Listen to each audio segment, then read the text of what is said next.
Hello and welcome to episode 52 of Mad Knitting. My name is Susan. My pronouns are she, her, hers.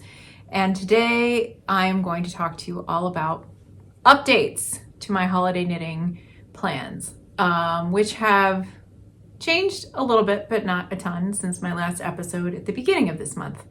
Today is December 14 in the year 2023. I'm coming to you from Madison, Wisconsin. And you can find me elsewhere online as madtownmama on Ravelry and madtown_mama on Instagram. So Christmas is 11 days away, and I am making some headway on my holiday knitting plans. I talked a little bit last time about how I tend to make plans, start earlier in the year with the intention of getting ahead on things, and it just never works out because I get all my ideas at the last minute. This year is no different. So let me tell you what I've been doing. I actually wanted to film this in front of our Christmas tree. We have a bay window in our living room, so it's right over there. We don't have a lot of space. I live in a small house. So instead of getting like a full-size Christmas tree that takes up a lot of floor space that we need to use for living our lives, I've started getting like one of those small trees that's like a table topper, so it'll fit. I mean, it's maybe 4 feet tall total.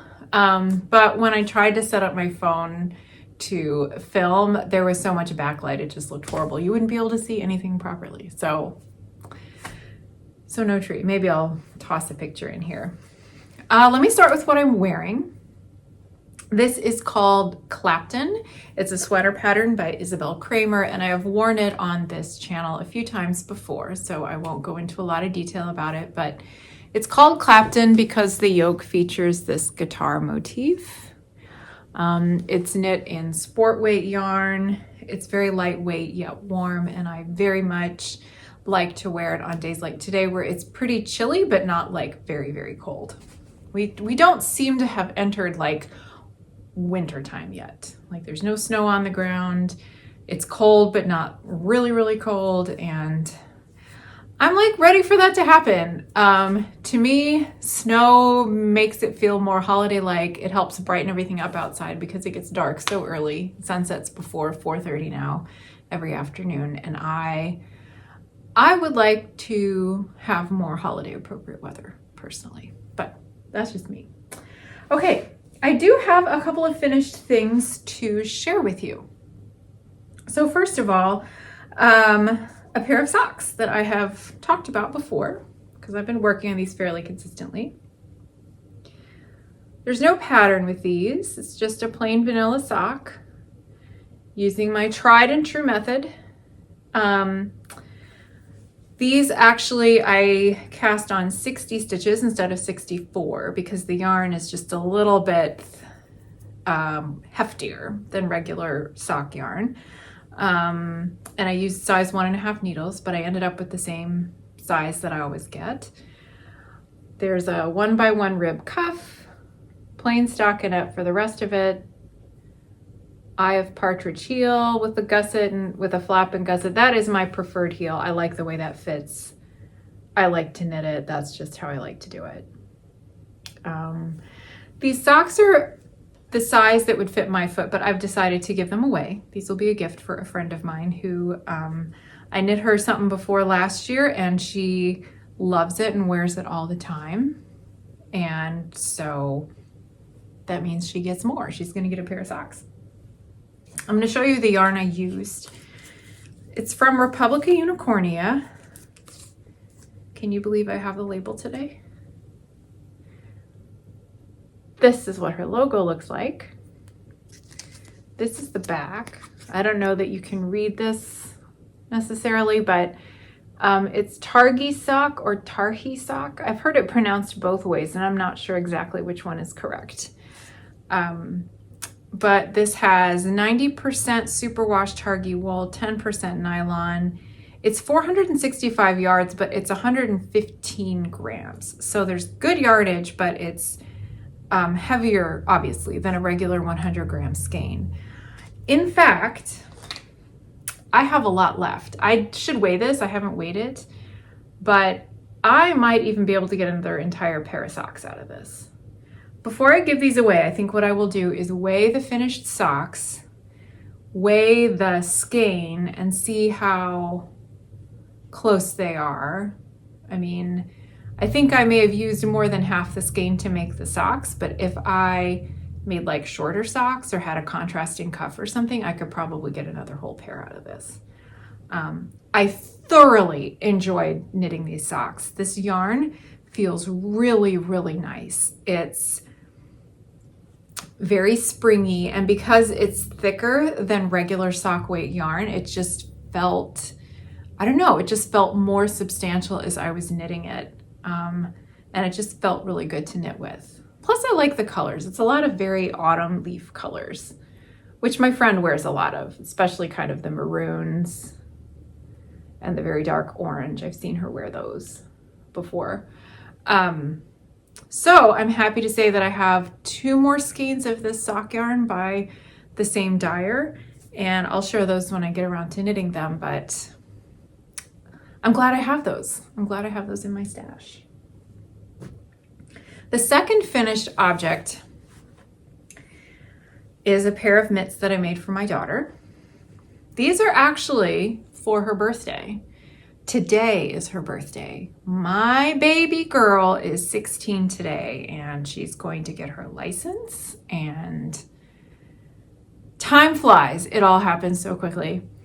I think when I shared about these last time, I talked about how she loves owls, and there's this Instagram account that we both follow called Owls of the Day. So I made her owl mitts. The pattern is called Varia. It's by Erica Heuser, not sure which. And these were an absolute delight to make. I'm gonna hold these up here a second and see if you can find the mistake, because I just noticed the mistake. I took photos and everything, and I was looking at the photo. This is the right mitt, this is the second one I did, and I noticed something seemed off in the middle, and sure enough, I must have been really distracted when I was knitting those rounds, because it's not quite right. There's no way I'm taking this out. I might duplicate stitch. I don't know. I don't know if I will have time before I give these to her for her birthday. We shall see. Knitting these mitts was a bit of a journey. It was really enjoyable. It's less knitting than goes into a pair of socks, especially when you have mitts with no, there's no top or thumb decreases or whatever. You're just leaving it open. Although I did use fingering weight yarn, I ended up having to start over because of gauge issues. And I actually, before starting the second, or before I was all done blocking and everything, I recorded a very short video that I will insert here. This is a quick video to show you a work in progress before I pause to do some blocking. These are the Varia mitts by Erica Heuser, not sure how to say it. And you can see there's this really incredible color work motif of an owl featured on the top of each mitt. This is the side that goes on the back of the hand. This is the side that goes on the palm. Now what I want to show you is what a difference that blocking makes. So first of all, I used fingering weight yarn. This is Knit Picks palette in the color Finley Heather. This is Periwinkle Sheep. I think it's called Highland Fingering or something like that. You can see that there is sort of a barber pole stripe that shows up through part of it, and it's hand dyed in the color Plum, which is this lovely dusky purple color. I really like how these go together. And the yarn, it feels like it's the same yarn pretty much in terms of the ply, how it feels, how it behaves, and how it knits up. So I think these combine well. To knit the left mitt, well, to knit both of them, I actually started with a size 1 needle And I got just about all the way done with the left mitt and realized it was so tight it would just barely go on my hand, which was a problem. So I went up to a size 1.5. And when I finished the main part of the mitt, you can see that I still don't have the thumb done. I tried it on and it was still just a little bit tight. So rather than re-knit it again, that would have been the third time through, I decided to block it really aggressively. Like really aggressively. I got it totally wet and then I put it on my ironing board and I stretched it this way as much as I dared. And I used a hot iron with a towel over it, but I used a hot iron to press it really flat so that it would hold its shape. And sure enough, it worked because this is non-superwash wool, so it held its shape a lot better. And you can see how nicely it fits now. I think in the future, if I were to make this pattern, I would just go up to a size 2 needle so that I didn't have to be so aggressive. But I'm very happy with how this turned out. The reason I am making this video now before they're completely done is because I just want to show you how different these two look. This is the right mitt, which I just finished the main part of. I don't have the thumb yet, and I haven't hidden the ends or blocked it yet, but you can see, if this would care to focus, you can see that it looks, here we go, quite a bit different from the left mitt. It is narrower. It's actually a little bit taller, probably because I haven't stretched it out yet. Move those out of the way so this will focus. Yes, but you can see they're not even quite the same size, because what I need to do with this right mitt, and it's a little, well, it's almost a little snug when I try it on. What I need to do is soak it thoroughly and give it that aggressive, really aggressive blocking treatment like I did with this one. But the left mitt came out so nice that I think it's going to work out beautifully. And then I will have this lovely pair of Varia mitts as a gift for my daughter. As you can see, the aggressive blocking worked.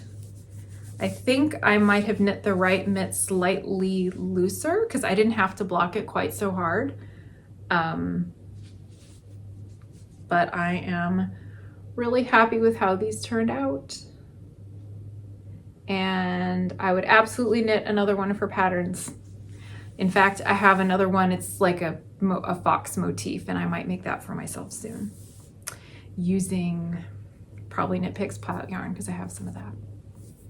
So, mitts for my daughter. Okay, those are the things that I have finished. I have a whole lot left to do between now and Christmas, so let me talk about that. Because I decided that the mitts would be for my daughter's birthday, I decided that I would make her a pair of socks for Christmas. This was a last minute decision. Yesterday, in fact. Yesterday, December 13, yes, just 12 days before Christmas, I decided to make another gift, another pair of socks. The main reason being that I'm gonna give her these mitts for her birthday. I've already knit a pair of socks for my son for Christmas, and I thought it would only be fair if she also got socks. You know, they're teenagers, they're sort of past the point of that, you know how kids like go through this phase when they're, especially like 7, 8, or 9 years old, where everything is all about fairness, and they know exactly how much of something somebody else got, and if they got less of it.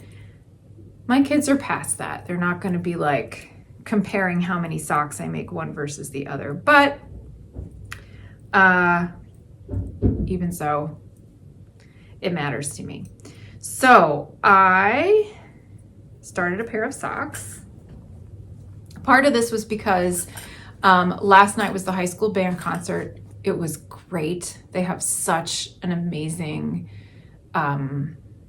music teacher who's in charge of the band programs, and he brought in a guest composer from Massachusetts, I think, and this guy had written a whole piece just for them, and it was just so good. But I was sitting there in the audience, and I need to keep my hands busy, so I started a sock. And I was knitting in the semi-darkness, and I'm looking at this sock, and I can see there are some issues. I'm gonna have to take it out or something, but anyway. This is as far as I got. This is a little bit of the cuff. So you can see that I've used 2 different yarns.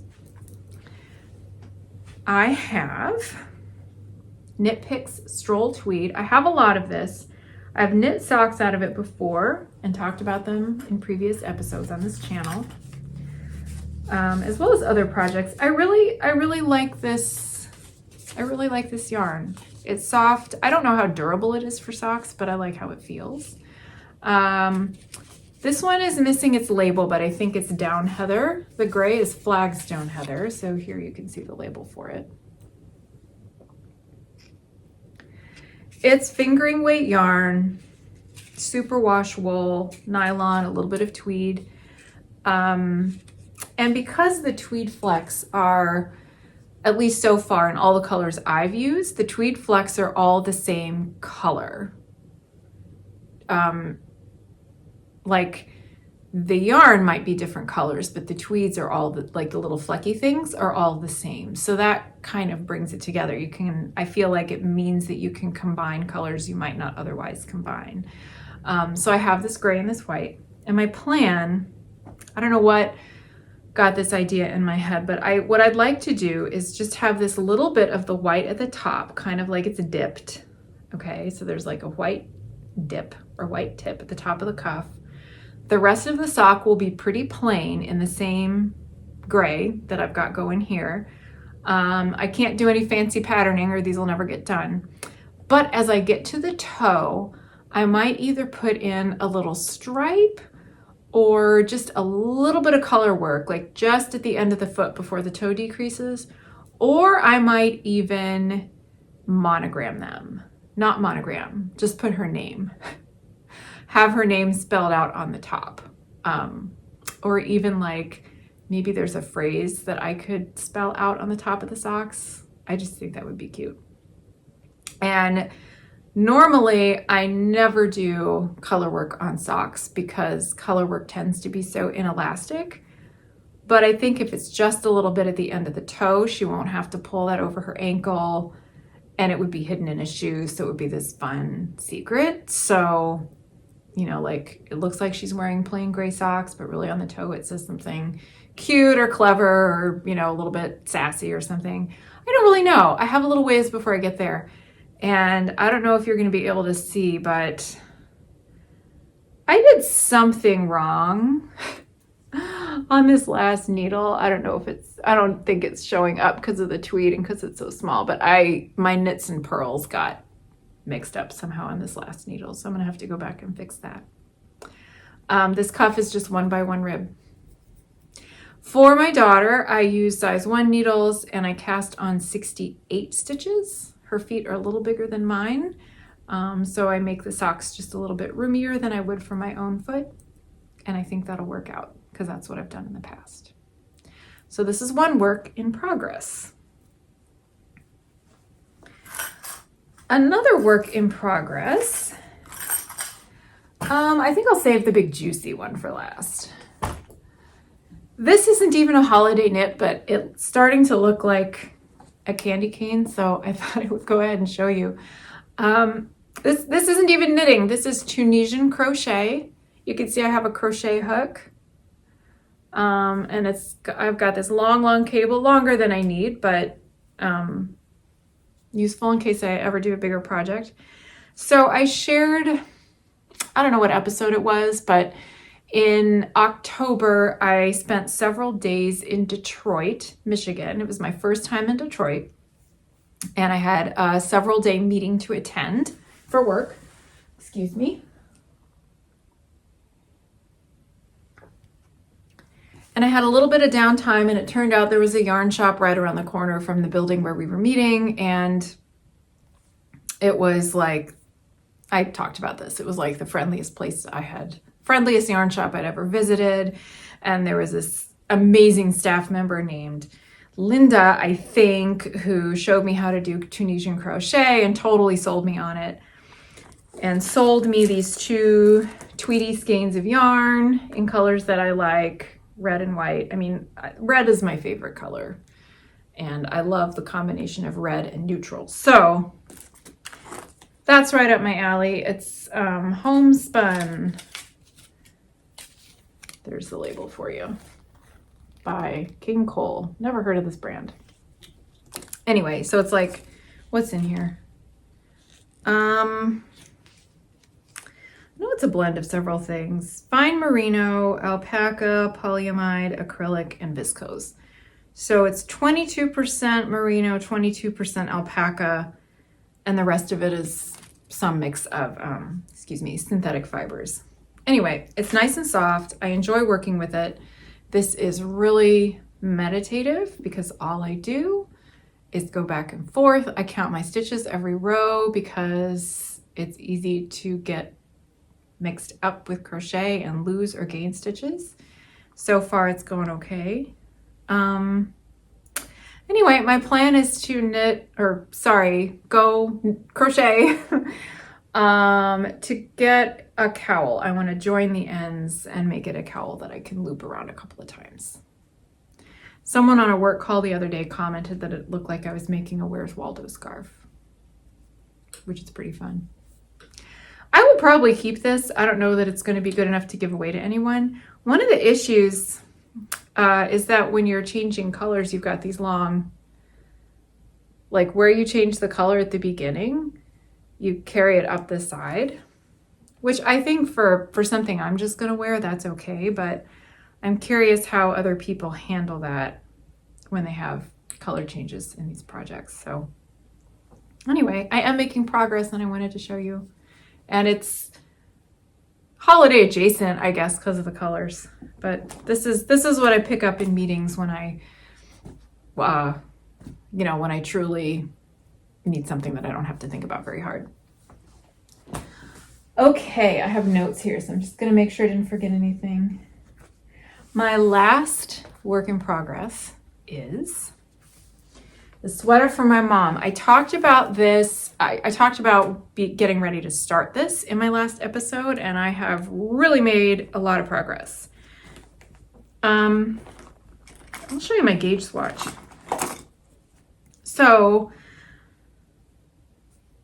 let me talk about the pattern, and then I'll talk about the yarn and the project itself. It's from this book, Contrasts, which I've talked about a lot. I've made a sweater out of it already. I love it. I am making the Solina sweater for my mom. We chose this together. Hope that's focusing. It's got this beautiful lace pattern on the yoke, and the rest of it's rather plain, which is important because in order to make this fit the way my mom wants, I need to be able to adjust some things on the main body. Let me show you the yarn I'm using. It's called Woolen Cotton, and it's a fairly new yarn from Knit Picks. Here's my gauge swatch, which I actually washed this and dried it before I measured. I am not a very diligent swatcher, to be totally honest. I will knit a swatch if I'm unsure of how the yarn's going to behave, or if I'm not sure what needle size to use. Sometimes I just take my chances. But since this is half cotton and half wool, I knew that it might behave a little differently. Cotton tends to not be so elastic. And you often have to go down, depending on the construction of the yarn. I often have to go down a needle size to achieve the gauge that I want. Anyway, so I did a big enough swatch and washed it and everything. So I used a size 5 needle and a size 6 needle. I do eyelets to show what needle size, so in case I forget. And I got the gauge that I needed with a size 5. I like the gauge I got with a size 6. So I got 5.5 stitches per inch with a size 5 needle. I got 5 stitches per inch with a size 6 needle, and I would be very happy knitting this at that gauge. But the pattern calls for 5.5. So for the main part of the sweater, I will be using size 5 needles, or I am using size 5 needles. I have already finished the yoke and split for sleeves and stuff, because I've been knitting on this pretty diligently. So here it is so far. I think it's beautiful. I love how this pattern is coming out. It is really engaging. It's really fun to knit. There's even these baubles. There were baubles on 2 of the rounds. So on one round, I had 1 bauble to make every pattern repeat, and on one round I had 2 baubles. And the one where I had 2 baubles per pattern repeat took me a while. I don't mind making baubles. I think some people like really hate them. I didn't do any special crochet method or whatever. This was just, you know, like you increase 1 stitch into 3 and you go back and forth a little bit before decreasing back. And I didn't mind doing that. That was fine. It's a little hard on my hands, the yoke was, because first of all, because of the cotton content, so I had to grip everything harder. And because I was doing lace, so there's a lot of increases. Well, the increases are yarn overs, but there were a lot of decreases. A lot of knitting 2 together, a lot of knitting 3 together, or, you know, different kinds of decreases. And also because for the yoke, you use a smaller needle. So the gauge needle for the main part of it is, I'm using size 5, like I said, but she has you go down 2 needle sizes for the neckband and the entire top. So I was knitting this on a size 3 lace needle. I'll even show you the needle. I have an Addie lace needle I was using. I really like these. I know some people don't. This has a brass tip. It's nice and sharp. Doesn't want to focus. It's nice and sharp. It worked really well for all that lace work. But I had to grip everything pretty tight and it was a little hard on my hands. I think it's going to be better now that I'm in the straight stockinette portion. I think the smaller needle must be helpful because with the lace, there are all these holes, you know, all these yarn overs. Excuse me. So if you use the regular needle size, I can imagine this just ballooning out, especially when you block it. And I'm sure that the smaller needle size just sort of keeps everything compact and tight and just keeps it from getting too loose and floppy. That would not be attractive, would it? So thankfully, I am past that and onto the body. So all I have is straight stockinette until I get to the bottom ribbing. So this will be great meeting knitting. Now, I keep holding this up because I love it. There are some modifications to make sure that this fits my mom just the way she wants. I talked about this last time, but she has curvature in her spine. This may be due to osteoporosis. And any sweater that we make, or she makes, that I make, whatever, if there is no short row shaping in the back, it will ride up on her back and be very uncomfortable and not look particularly good. So she wants me to add short rows to the back. That's one of the reasons I need something with a plain body, so that I can make that modification without getting all goofy with the stitch pattern. So I'll be doing that soon. She also wanted to make sure that the front neck was lower than the back. That's already written in the pattern. There are short rows, so you can see the back is significantly higher than the front. Another modification that I don't think I mentioned before was that she also, she wants a little more of the sweater in the front than the back. So my mom and I are built very differently in terms of body type.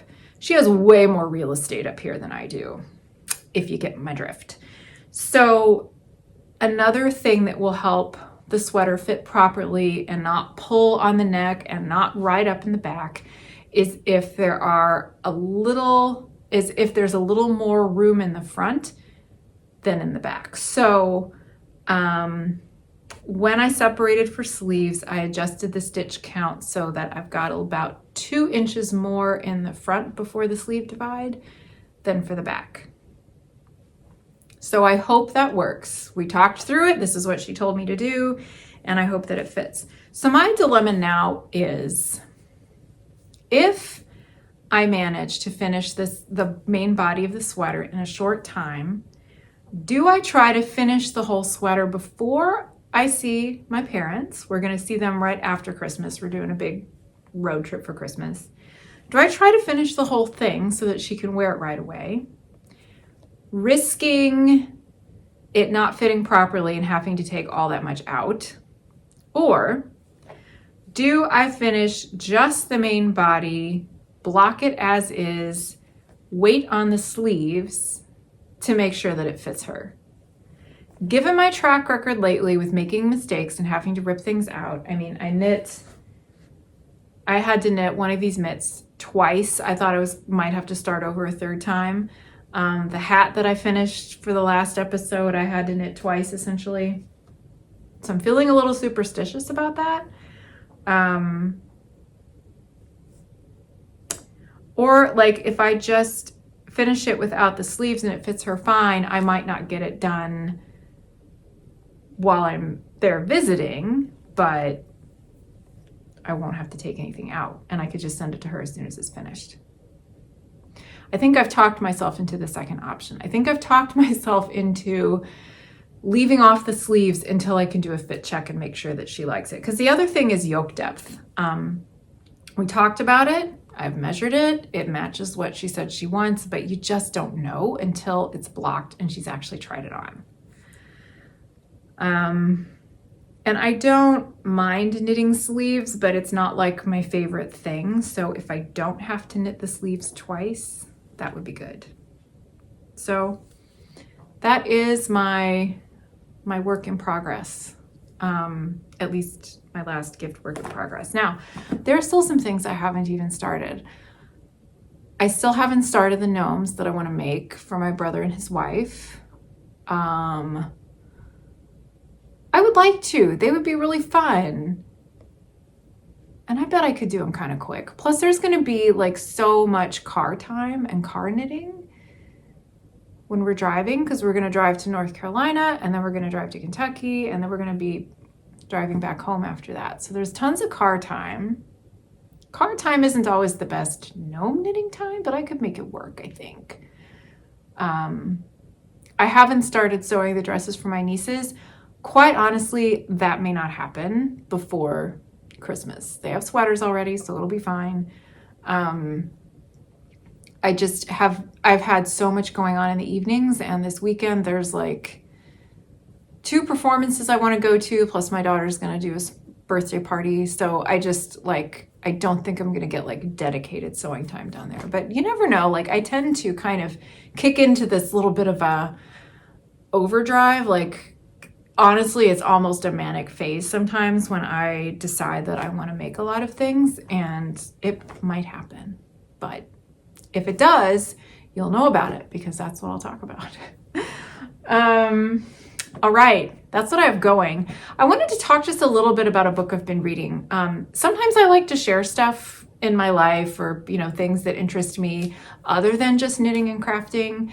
And it's been a while since I've done that. So I'm going to go grab this book and tell you a little bit about it and what I think. I read a lot, and I don't always take the time to talk about the books I'm reading here, but this one I kind of can't get out of my head, so I thought I would talk about it a little bit. It's a library book. It's called The Meth Lunches, and it's by Kim Foster. And I found out about it because a chapter of this was sort of edited down and reprinted in, I think it was slate.com. And I read it and it was really intriguing. So I thought I should get the book and read it. This woman she's a journalist, and she writes a lot about the intersection of food and poverty and addiction and, all these various social ills in America. So it's a downer. I'll tell you this book is a downer. But she lives in Las Vegas, and she interweaves food, the food she makes and what she thinks about and sort of how it like the way food interacts with her community and the way she interacts with her community in terms of food. And I still haven't quite decided what I think about this book.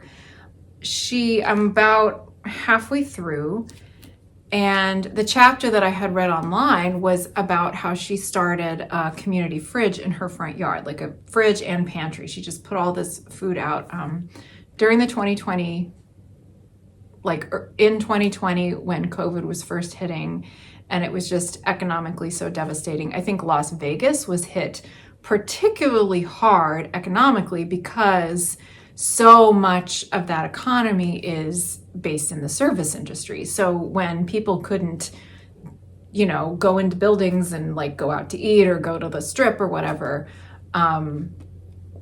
it was just that much more of an impact in Las Vegas than maybe in other cities.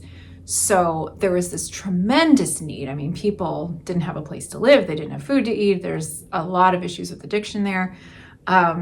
So she started a community fridge and pantry in her front yard, and she writes about, the kind of people who come by and how they behave. And I think, I didn't finish this chapter yet, but I think she eventually had to shut it down because there were so many people, like having drug overdoses in her yard and just all this stuff that she couldn't really manage on her own as a community member. But she talks a lot about addiction and about people who are addicted to meth in particular. She had 2 of her children were adopted from foster care, and she writes a lot about that. And it's very moving. She writes from a place of deep humanity and empathy, and talks about very openly about how she struggles with judging people who were in these situations, trying not to judge people, trying to understand when there are issues of trauma and neglect, both at the individual level and at the sort of larger society and cultural level, that has led them to these behaviors that are so difficult, frankly, to cope with. But at the same time, she throws in all these descriptions of the food she's making, and they sound to me like so kind of elaborate and exotic. I mean, I guess that's one way she copes. She makes all these Asian dishes. I don't know particularly what cultures these are from. I mean, she's a white lady, but she's always, like making fried pork strips with these elaborate sauces over rice and all these other things, and sharing them with people, which is good, and just acting like it's no big deal, which I think is kind of, I don't know, it's jarring to me to read about that. Also, this is just my opinion.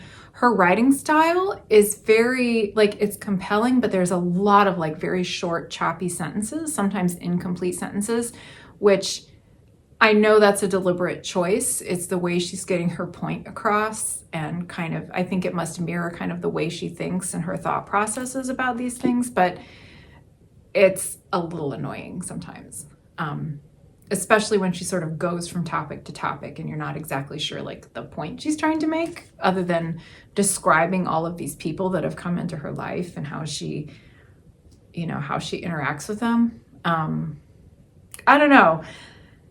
Despite me not still being totally sure how I feel about this book and the woman who wrote it, I can't stop thinking about it. So I thought I would tell you about it. It's really interesting. The Meth Lunches by Kim Foster. So that's all I've got for today. I've got to run down to another meeting where I will be knitting on my mom's sweater.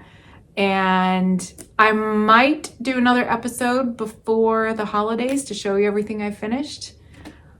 If not, I'll see you in the new year. But anyway, thanks for joining me. I'll see you next time.